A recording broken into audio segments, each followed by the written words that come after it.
قال رسول الله صلى الله عليه وسلم রাসূলুল্লাহ সাল্লাল্লাহু আলাইহি ওয়াসাল্লাম বলেন, আল্লাহু ফি আউনিল আবদি মা কানাল আবদু ফি আউনি আখি।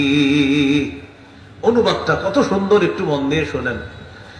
রাসূলুল্লাহ সাল্লাল্লাহু আলাইহি সাল্লাম বলেন, বান্দা যতক্ষণ তার অন্য ভাইয়ের সাহায্য করবে ঠিক ততক্ষণ আল্লাহ তাকে সাহায্য করতেই থাকবেন।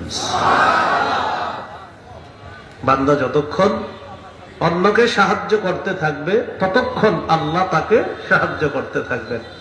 তাহলে এই নেকির কাজ আমরা সবাই করবো তো ইনশাআল্লাহ? আল্লাহ করার তৌফিক দান করেন। প্রশ্ন এসে যায়, আমার যদি সামর্থ্য না থাকে তাহলে আমি কি করব? প্রথম কথা হলো, আপনার সামর্থ্য 2 টাকা ছিল, 2 টাকাই সহযোগিতা করছে। কথার কথা, কারো যদি এমন অবস্থা হয় তার 2 টাকারও সামর্থ্য নাই, তিনি কি করবে?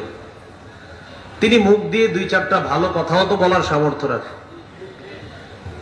বন্যার্ত মানুষগুলোর জন্য আপনাদের এমন কারো কাছে যদি কেউ সাহায্যের জন্য আসে, ভাই বানভাসী মানুষগুলোর জন্য একটু সহযোগিতা করেন।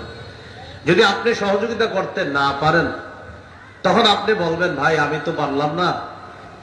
আপনি কাজ করেন, ওই জায়গায় যাবেন, যাওয়ার পরে তার কাছে একটু চান, আশা করি ভালো একটা অ্যামাউন্ট তার কাছ থেকে পেতে পারেন।